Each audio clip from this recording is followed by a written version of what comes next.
محبوب کر دی گئی ہے۔ اور اسی طرح کھیتی باڑی، زمین، یہ زن زر زمین جس پہ جھگڑے ہوتے ہیں، اب دیکھیں نا جھگڑا کی وجہ یہ بنتی ہے، قرآن مجید نے یہی لسٹ دی ہے، اس کی محبت آپ کے دل میں ڈال دی گئی ہے۔ محبت کیوں ڈالی گئی ہے؟ یہ نہ ڈالی گئی ہوتی تو شادی کون کرتا؟ یہ نہ ڈالی گئی ہوتی تو یہ کاروبار دنیا کون کرتا؟ یہ نہ ڈالی گئی ہوتی تو کافر ہونے کے باوجود انسان جو ہے یہ سائنسی ترقی کیسے کرتا ہے؟ تو یہ زیادہ کی خواہش کی وجہ سے انسان اپنی صلاحیتیں بروئے کار لاتا ہے، تو اس کے نتیجے میں دنیا ترقی کرتی ہے۔ یہ بھی تو اللہ کا منصوبہ تھا نا۔ اس منصوبے پر عمل کرانے کے لیے اللہ نے نبی رسول نہیں بھیجے، ہمارے اندر کیڑے رکھ دیے۔ وہ کیڑے جب ہلتے ہیں، کل بلاتے ہیں، تو ہم اس کام کی طرف چل پڑتے ہیں، خود سے چل پڑتے ہیں۔ جیسے حیوان چارے کی طرف چل پڑتا ہے، ایسے ہم بھی اپنے چارے کی طرف چل پڑتے ہیں۔ اس کے لیے نبیوں کی ضرورت نہیں، اللہ نے رکھی، اندر رکھ دیے جذبے، وہ جذبے مجبور کرتے ہیں کہ وہ کام کرو۔ تو یہ مقصد تو حاصل ہو گیا۔ شیطان نے انہی جذبات کے اندر بڑھوتری کر دی، اضافہ کر دیا، ایک اس کے اندر جو نا جو اور دھکا اس کو لگا دیا، تو انسان اللہ کی اس ہدایت سے جو اس نے نبیوں کے ذریعے سے اتاری ہوتی ہے، اس سے منہ موڑ کر اس چیز کی طرف راغب ہو جاتا ہے، پھر اس کے مفاد اس کے ساتھ جڑ جاتے ہیں۔ اب مجھے بھی دنیا عزیز ہے، تو میری دنیا پتہ ہے کتنی سی ہے؟ 800 روپے دہڑی مل جائے تو ٹھیک ہے، میرا کام چل جائے گا، مجھے اتنی دنیا ہے، میری سوچ ہی اتنی ہے دنیا کی۔ لیکن جو مجھے 800 روپے دہڑی دے گا اس کی دنیا مجھ سے بڑی ہے نا، اس کی دنیا مجھ سے بڑی ہے، اور اس سے جو بڑا ہے اس کی دنیا اس سے بڑی ہے۔ یہاں کوئی انتہا نہیں ہے، ہر ایک دوسرے کے چکر میں آیا ہوا ہوتا ہے۔ ایک چھوٹی مچھلی آگے بڑی مچھلی، اس سے بڑی مچھلی تو اس سے بڑی مچھلی، یہ ایک دائرہ ہے، یہ ایک شیطانی دائرہ ہے۔ اور جو سب سے اوپر جو ہمیں نظر آتا ہے وہاں سکون نہیں ہوتا، وہاں اطمینان نہیں ہوتا۔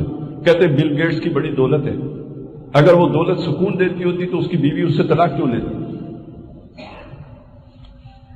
کتنے لوگوں کی خواہش ہے امارت، دولت، نتیجہ یہ کیونکہ اس سے اوپر پھر شیطانی چکر ہے، چیز ختم نہیں ہوئی، وہ آگے ہی بڑھتی رہی، کہیں رکی نہیں۔ اس میں پھر یہ کہ جو اب جو اوپر ہے اس کے مفاد کا تقاضا یہ ہے، یہ نیچے والا نیچے ہی رہے، یہ کبھی اوپر نہ آ جائے۔ میں مزدور ہوں نا، تو جس کو دیہڑی لگا کے دیتا ہوں، کام کا بندہ ہوں جس کا، وہ یہ چاہے گا کہ میں اس کے برابر آ جاؤں۔ یہاں سے جھگڑا پیدا ہوتا ہے، یہ زمین کا جو جھگڑا ہے نا، اس طرح پیدا ہوتا ہے کہ یہ چیز مجھے میرے پاس ہے تو میرے پاس ہی رہے، مجھ سے چھن کر کسی اور کے پاس سے چلی جائے، یہاں سے جھگڑا کھڑا ہوتا ہے۔ اور جب ایماندار بندہ کھڑا ہوتا ہے تو وہ یہ چاہتا ہے کہ یہ وسائل اللہ نے پیدا کیے نوع انسانی کے لیے، تو ان کے اندر عدل ہونا چاہیے۔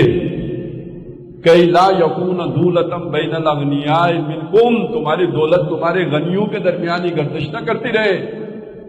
اب یہ والے جب توحید کے تصورات آپ لے کے آئیں گے، جب حکمرانی کا فیصلہ کوئی ایک خاندان کرتا ہو، محض ایک خاندان کرتا ہو، یا کوئی ادارہ کرتا ہو، یا کوئی گروپ کرتا ہو، یا کوئی جتھا کرتا ہو، وہاں آپ کہیں کہ یہ حق اللہ نے عامت المسلمین کو دیا ہے، تو آپ کا یہ اسلام کسی کو تکلیف دیتا ہے، آپ کا یہ نعرہ کسی کو زد پہنچاتا ہے اس کے مفاد کو، وہ پھر آپ کا مکو ٹھپنے کی کوشش کرتا ہے، اس کے نتیجے میں یہ ٹکراؤ پیدا ہوتا ہے۔